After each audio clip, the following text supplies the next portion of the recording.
अस्सलाम वालेकुम students, Khans academy में आपका वेलकम है। इस वीडियो में हम देखेंगे कि जो जवाबी कापी हमको मिलती है यानी जो आंसर शीट मिलती है उसको किस तरह से फिल किया जाता है। फ़िलहाल आपके सामने जो है एक डमी कॉपी आपके सामने रखी है जो एक मार्केट में अवेलेबल है, जिसमें आप इसको फिल करके प्रैक्टिस कर सकते हैं। कुछ इसी तरह का जो है आंसर शीट आपको बोर्ड इम्तिहान में मिलता है, तो आपको किस तरह से उसको फिल करना है हम इस वीडियो में आपको दिखाने वाले हैं। तो ध्यान से देखिए इस वीडियो को स्टार्ट टू एंड, ताकि आपको जो है हर चीज़ समझ में आ सके। देखिए, सबसे पहले आपको क्या करना होता है, जब आप एग्ज़ाम हॉल में आप चले जाएंगे, क्लासरूम में जब आप बैठ जाएंगे तो आपको जो है आंसर शीट मिलेगी। और आंसर शीट के अंदर जो है ना, आपको सबसे पहले चेक कर लेना होगा कि उसके पेजेस बराबर है या नहीं, है ना। पेजेस उसके बराबर है नहीं, कहीं कोई पेज चिपका हुआ तो नहीं है, या फिर लाइन आड़ी टेढ़ी तो नहीं है, है ना, या पेज ख़राब तो नहीं है ना, या एक्स्ट्रा पेज तो उसमें एक्स्ट्रा तो चिपका हुआ नहीं है। तो इस तरह से आपको पहले तमाम पेजेस जो है वो चेक कर लेने होंगे। जब वो जवाबी कापी की तस्दीक हो जाएगी कि हाँ ये तमाम पेजेस जो है बहुत सही तरीके से अच्छे से मौजूद है, तो अब इसको फिर हम क्या करेंगे, इस पर लिखेंगे, है ना। तो सबसे पहला काम क्या होगा, आपको आपके जो है सीट नंबर, जो आपका हॉल टिकट होता है वहाँ से आपको जो है आपका सीट नंबर और आपका सेंटर नंबर यहाँ पर आपको लिखना होगा। आपकी जो है अगर आप हॉल टिकट देखेंगे, अब बच्चों मान लीजिए ये जो है आपके सामने आपका हॉल टिकट इस तरह से आपको रखना है, और हॉल टिकट में से देखकर ही जो है आपको आंसर शीट के अंदर जो है लिखना है। तो देखो, हम फिलहाल यहाँ पर जो है पेंसिल से आपको लिखकर बता रहे हैं, ये काम आपको जो है पेन से करना होगा।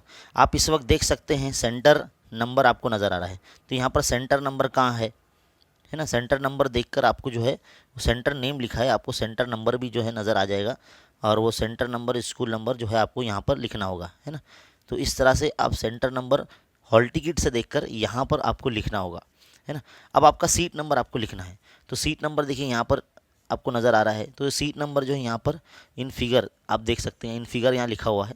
तो जैसे यहाँ पर लिखा हुआ A292476, तो यहाँ लिखेंगे A292476, इस तरह से लिख देंगे।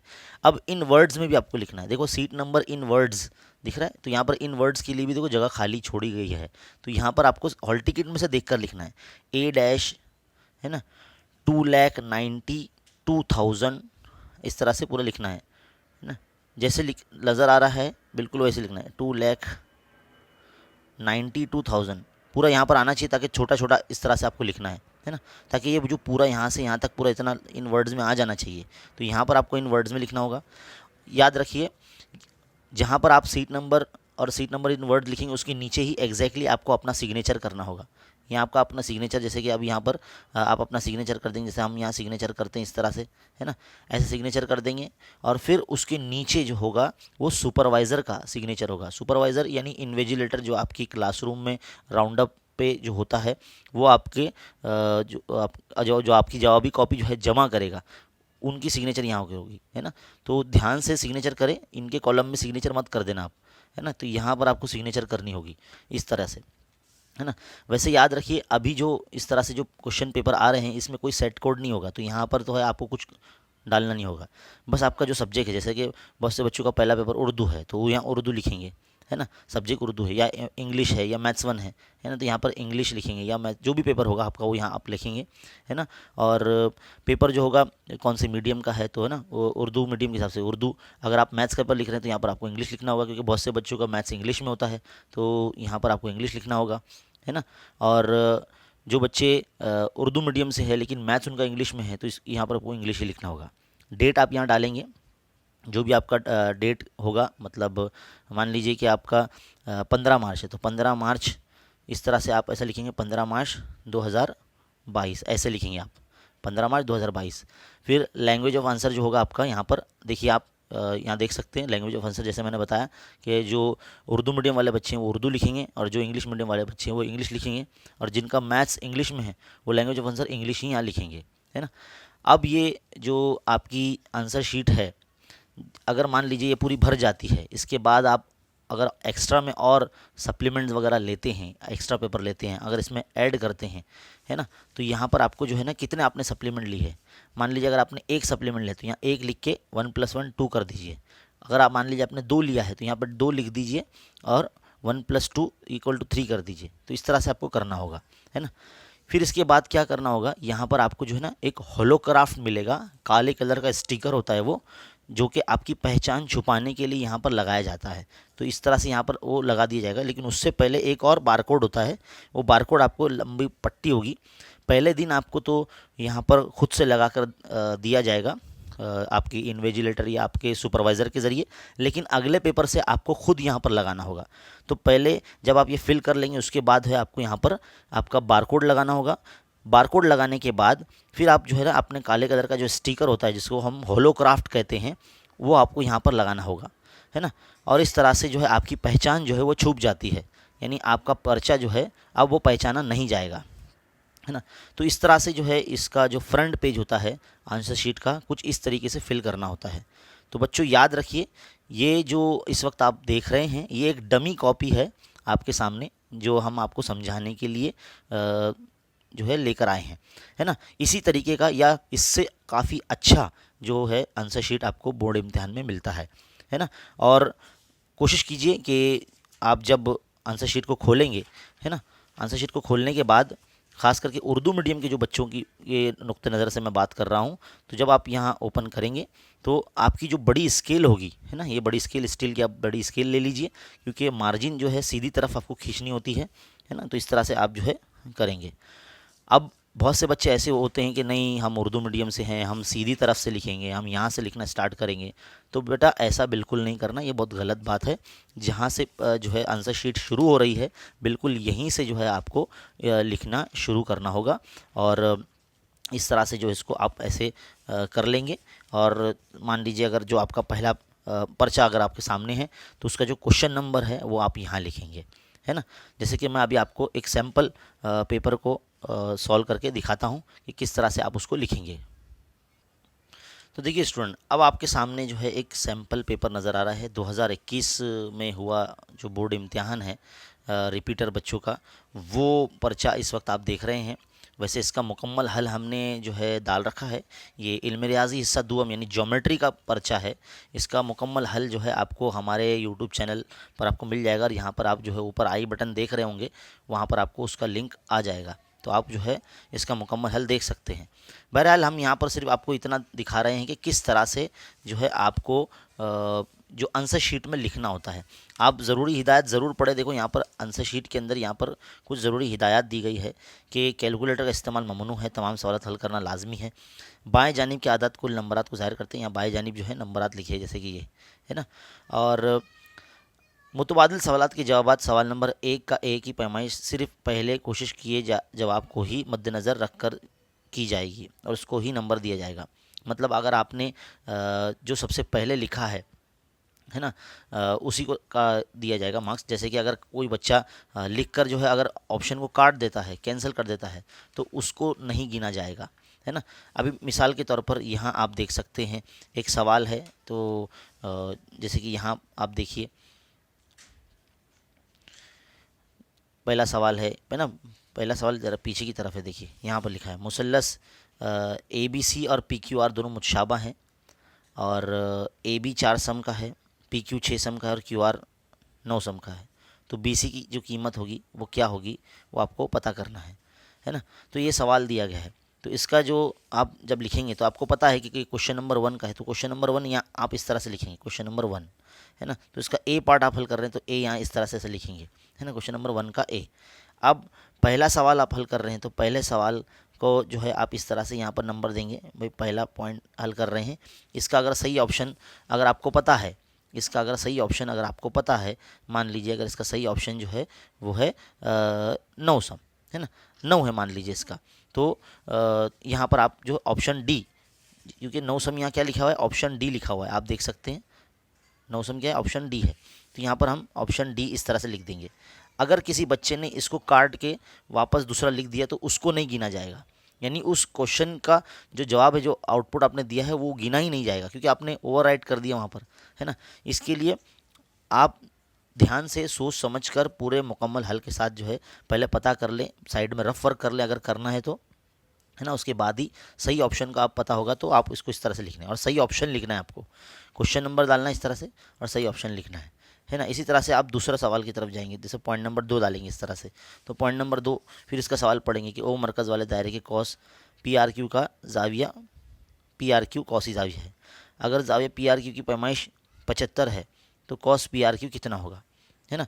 तो आपको शक्ल बनाकर थोड़ा सा समझना होगा कि कॉस पी आर क्यू की पैमाइश कितनी होगी। तो जाहिर सी बात है कॉसी जावी की बात हो रही है, तो कॉसी जावी की पैमाइश उसके मक्ता होगा, उसके निस्फ होती है। तो यानी जो पी आर क्यू के सामने वाला जो कॉस होगा उसका 75 का डबल होगा, है ना। तो वो डबल जो आपको आदत मालूम होगा उसको 360 में से अगर आप माइनस कर देंगे तो जो आदत बचेगा, है ना, तो उसमें से जो सही ऑप्शन होगा वो आप लिखेंगे। मान लीजिए यहाँ पर जो सही ऑप्शन है वो ऑप्शन डी आता है, या ऑप्शन मान लीजिए कि ऑप्शन बी आता है, तो ऑप्शन बी आता है तो यहाँ पर इस तरह से ऑप्शन बी आप लिखेंगे।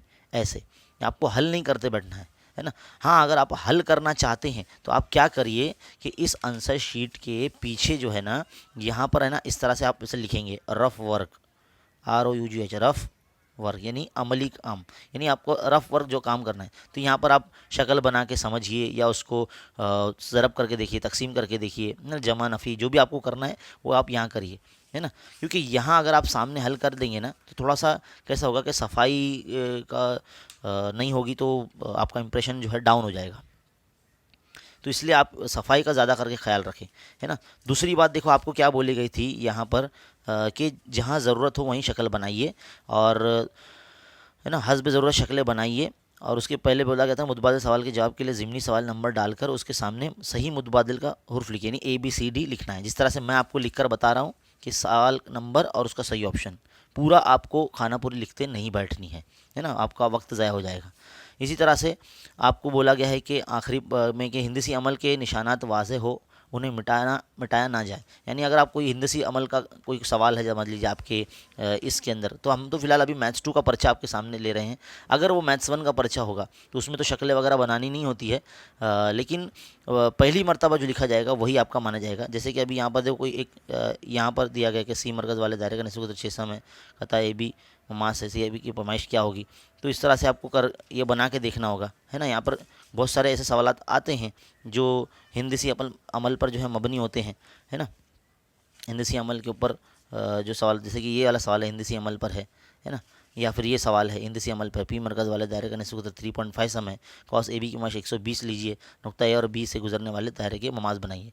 तो इसके ऊपर जो आप नुकात देंगे, जो शक्ल बनाएंगे आप, तो उसको ना मिटाया नहीं जाना चाहिए। मतलब वाज़े तरह से एक मरतबा जो आपने लिख दिया बस आपने लिख दिया, बाबर आप जो उसको मिटा के लिखेंगे तो उससे ना पेज जो होता है ना वो गंदा हो जाता है, पेज जो होता है ना ख़राब हो जाता है ना। तो ये आप उसका ध्यान रखेंगे। और जितने भी मसले पूछे जाएंगे आपको, खास करके इल्म रियाजी हिस्सा दुअम की मैं बात कर रहा हूँ, जितने भी मसले आपको पूछे जाएंगे उसके लिए शक्ल बनाना लाजमी होगा। और जो सवालों की शक्लें ऑलरेडी बनी हुई है उनकी शक्लें आंसर शीट में आप ना बनाएं तो बेहतर है ना। जिसमें सिर्फ आपको जो है सवालिया पर्चे में देखे है। और हाँ, ध्यान रहे बच्चे सवाल लिखने की कोशिश करते हैं आंसर शीट में, तो सवाल ना लिखें क्योंकि आपके पास इतना वक्त नहीं होगा। आपको सिर्फ जो है सवाल नंबर यहाँ पर डालना होगा और आपको करना होगा। तो इस तरह से क्वेश्चन नंबर 1 का A और B देखो 4 सवाल होते हैं, तो 3 और 4 इस तरह से ये हो जाएगा, यानी ऑप्शन ए हो जाएगा। अब बारी आती है ऑप्शन बी की, यानी ऑप्शन बी समझ ले, कुछ सवाल नंबर ए का ऑप्शन बी यानी यहाँ से शुरू हो रहा है। इसमें 4 सवालात ज़िमनी सवालात होते हैं, इसको भी हल करना होता है, 1-1 मार्क्स के होते हैं। तो इसको अगर आप इसी के नीचे अगर आप हल कर लें, इसी के नीचे जैसे कि आधा पेज आपका बच रहा है तो ऑप्शन बी का जो है यहाँ पर आप हल कर लीजिए। तो क्या होगा कि क्वेश्चन नंबर 1 का जो सोल्यूशन है वो एक पेज में हल हो जाएगा। कोशिश कीजिए कि एक सवाल को एक पेज पे हल कीजिए, कोशिश कीजिए कि एक सवाल को एक पेज पर ही हल कीजिए। जब आप पीछे जाएंगे तो आप यहाँ पर सवाल नंबर 2 शुरू करेंगे, फिर यहाँ आप लिखेंगे सवाल नंबर 2, जैसे यहाँ लिख रहे हैं क्वेश्चन नंबर 2। तो क्वेश्चन नंबर 2 का ए होता है जो कि एक्टिविटी बेस्ड पर मबनी होता है ना, सरगर्मी पर मबनी होता है। तो उन सवालात को जो है इस तरह से आपको हल करना होगा। एक्टिविटी भी देखो किस तरह से बनानी है, जैसे कि बहुत से बच्चे जो है बड़े कन्फ्यूज़ नज़र आते हैं। जैसे कि देखो अभी ये सवाल है कि भाई पूरा हल करते बैठते हैं, जबकि आपको क्या करना होगा, जो ये एक्टिविटी इस वक्त सरगर्मी दिख रही है, सरगर्मी यहाँ से आपको लिखना शुरू करना होगा, सवाल नहीं आपको लिखना है ना। जैसे मैं अभी आपको लिख कर बताता हूँ कि किस तरह से आपको लिखना है। देखिए पर्चा हम यहाँ रखेंगे सामने और इसको लिखना शुरू करेंगे, है ना। इस तरह से आपको इम्तिहान में भी लिखना है ना। यहाँ पे लिखेंगे आप सरगर्मी, देखिए ऐसे लिखना है सरगर्मी, है ना। मुसल्लस ABC में ऐसे लिखेंगे मुसल्लस ABC में क्या बोला गया है, BC ज़िला BC जो है वो मुतवाज़ी है ख़त PQ से, जैसे नज़र आ रहा है। तो ये क्या है, दिया हुआ है ना, इस तरह से लिखेंगे आप। फिर आप क्या लिखेंगे, AP बटे PB बराबर AQ बटे QC। यहाँ पर रीज़न क्या लिखेंगे, देखो भले ही रीज़न जो है वो मुतनासिबत का मसले का हमने इस शक्ल की बुनियाद पर इस्तेमाल किया है। आप देख सकते हैं शक्ल जो बनी है AP बटे PB AQ बटे QC, ये मुतनासिबत का मसला है ना। तो अब इतने से बॉक्स में तो वो नहीं आएगा, तो हम क्या रखेंगे, यहाँ पर लिखेंगे इस तरह से मुतनासिबत के मसले से। इसको लिखने के बाद जो है ना, आप पेन से क्या करेंगे, पेन से बॉक्स बनाएंगे, है ना, हाथ से नहीं बनाएंगे, पेन स्केल का इस्तेमाल करके अगर बनाएंगे तो बहुत अच्छा होगा। तो इस तरह से जो है आपको एक्टिविटी करनी होगी। फिर यहाँ पर आपको जो है कीमतें रखनी होगी। अब जैसे यहाँ देख सकते हैं अगले स्टेप में 10/12 है, तो ये 10/12 है ना, इक्वल टू AQ जो है आपको दिया गया है, क्या AQ आपको 15 दिया गया है, तो ये बॉक्स में है, तो इस तरह से बॉक्स में लिखिए आप, है ना। फिर QC आपको नहीं मालूम है, यहाँ इस तरह से लिख दीजिए, है ना। अगले इसमें क्या होगा, आप देख सकते हैं ऊपर देख सकते हैं इस तरह से कैसे QC बराबर करके दिया है ना। तो QC यहाँ रखा है, जो बाद में ऐसा बॉक्स बना हुआ है ना, इंटू 12/10 है ना। तो QC की ज़रब में 10 जाएगा, तो 10 तकसीम में आ चुका है, 12 के ज़रब में 15 जाएगा, तो 15 ये जो है बॉक्स में रहेगा इस तरह से, है ना। इसमें कोई भी स्टेप आपको अपने से बढ़ाना नहीं है और घटाना नहीं है ना। तो QC इज इक्वल टू, देखिए आप QC इज इक्वल टू क्या हो जाएगा, आप 5 के पहाड़े से इसको कैंसिल कीजिए, 5 दूनी 10, 5 तिया 15, है ना, 2 एका 2, 2 छंग 12, तो 6 तिया कितने हो गए, 18 हो गए। तो ये आपका आंसर हो गया। इस तरह से आपको जो है बॉक्स कंप्लीट करना है। तो इतना से जो 4 बॉक्स आप कंप्लीट करेंगे तो आपको 2 मार्क्स मिल जाएंगे। तो इस तरह से जो है आपको एक्टिविटी कंप्लीट करनी है। ये 2 मार्क्स की एक्टिविटी है ना, और 3 मार्क्स की एक्टिविटी भी कुछ इसी तरह से आपको हल करनी है ना। इस तरह से आप देख सकते हैं यहाँ पर भी एक सरगर्मी आपको दी गई है, तो यहीं से आपको लिखना शुरू करना है। जितने बॉक्स बने हैं उतने ही बनाना है, और लिखने के बाद आप बॉक्स बनाएंगे, ना कि पहले आप बॉक्स बनाएंगे। पहले अगर बॉक्स बना दिया, अगर उसमें लिखा हुआ नहीं गया तो आपको दिक्कत पेश आ सकती है ना। इसी तरह से तमाम सवालात जो है आपको हल करने हैं, है ना। तो वैसे ये जो पर्चा इस वक्त आप देख रहे हैं, इसका हल जो है मुकम्मल हमने हमारे चैनल पर दे रखा है, डिस्क्रिप्शन में भी उसका लिंक दिया गया है ना। चैनल पर बाकायदा प्लेलिस्ट बनाई गई है बोर्ड इम्तिहान के पर्चों की मुकम्मल हल के साथ, वो आप देख सकते हैं, है ना। तो इस तरह से बच्चों जो पर्चा है हमारा वो हल किया जाता है ना। किस तरह से लिखना है मैंने आपको ये पूरा बताया कि हमारे पर्चों के अंदर एक पेज पे एक सवाल अगर आप करेंगे तो बहुत अच्छा होगा, है ना। और दूसरे पेज से आपको नए पेज से नया सवाल आपको शुरू करना होगा। इसी तरह से दूसरे मज़ामीन में भी आपको ये बात जहन में रखनी होगी। हम तो फ़िलहाल मैथ्स के नुक्ते नज़र से आपकी रहनुमाई कर रहे हैं। बाकी जो साइंस 1 साइंस 2 है, इसका भी जो पर्चा किस तरह से लिखना है, कैसे लिखना है, एक टॉपर बच्चे का हमने पर्चा आपको इस सोल्यूशन के साथ हमने आपको इस चैनल पर बताया है। उम्मीद है आप वो ज़रूर देखेंगे, डिस्क्रिप्शन में लिंक दिया गया है। और इस वीडियो में आपने सीखा कि किस तरह से आंसर शीट को जो है भरा जाता है, लिखा जाता है ना। और इस तरह से आपको ये करना है। कोशिश कीजिए कि आप घड़ी पहन कर रखें, क्योंकि घड़ी अगर आपके कलाई पर होगी या सामने होगी तो आप बाकायदा वक्त का सही मनसूबाबंदी के हिसाब से जो है पर्चे को हल कर सकेंगे। तो बच्चों, इतनी तैयारी के साथ जितना हमने आपको हिदायत दी है, जिस तरह से बताया है, जो लवाजमात आपको ले जाने होते हैं वो सब चीज़ आपको ध्यान से लेकर जाना है, ताकि ऐन वक्त पर जो हड़बड़ी गड़बड़ी ना हो। इम्तिहान जब पर्चा आप लिख कर निकलने लगेंगे तो आपका हॉल टिकट आप ध्यान से ज़रूर लीजिए, क्योंकि हॉल टिकट जो है आपका बहुत ही इम्पॉर्टेंट होगा। और याद रखिए, कोशिश कीजिए कि अपने हॉल टिकट को लेमिनेशन ना करें, है ना। उसको एक भले ही एक कवर ले लीजिए, 10-12 रुपए का आता है, उसके अंदर आप डाल देंगे, क्योंकि यहाँ पर ना इस तरह से सिग्नेचर होती है या पीछे की जानिब सिग्नेचर होती है ना। तो इन्विजिलेटर या जो एग्ज़ामिनर होते हैं वो सिग्नेचर करते हैं इस पर, तो आपका सिग्नेचर जो होगा डेली होगा उसमें, है ना, एक तरह से अटेंडेंस होगी आपकी। तो इस तरह से आपका हॉल टिकट आपको ध्यान से लेकर निकलना है आफ्टर दी एग्ज़ाम, है ना। तो फ़िलहाल बच्चों इस वीडियो में इतना ही। इसमें हमें सबसे ज़रूरी बात यही बतानी थी कि किस तरह से आंसर शीट को भरा जाता है, होलोग्राफ और बारकोड किस तरह से लगाया जाता है, और लिखना कैसे होता है हमने आपको बताया, है ना। तो इस वीडियो को लाइक ज़रूर कर दीजिए, क्योंकि काफ़ी मेहनत से हमने जो है ये वीडियो बनाया है। इस वीडियो को लाइक कीजिए, अपने दोस्त अहबाब में और जितने भी आपके दोस्त और सहेलियाँ होंगी उन सब में, उर्दू मीडियम के बच्चों में इस वीडियो को ज़्यादा से ज़्यादा शेयर कीजिए। मिलते हैं अगले वीडियो में। इसी तरह की वीडियो देखते रहने के लिए चैनल पर बने रहिए। बेल आइकन दबाइए सब्सक्राइब करने के बाद, और ऑल नोटिफिकेशन पर क्लिक कीजिए। मिलते हैं अगले वीडियो में। देखते रहिए, सीखते रहिए, बने रहे खान अकेडमी के साथ। शुक्रिया।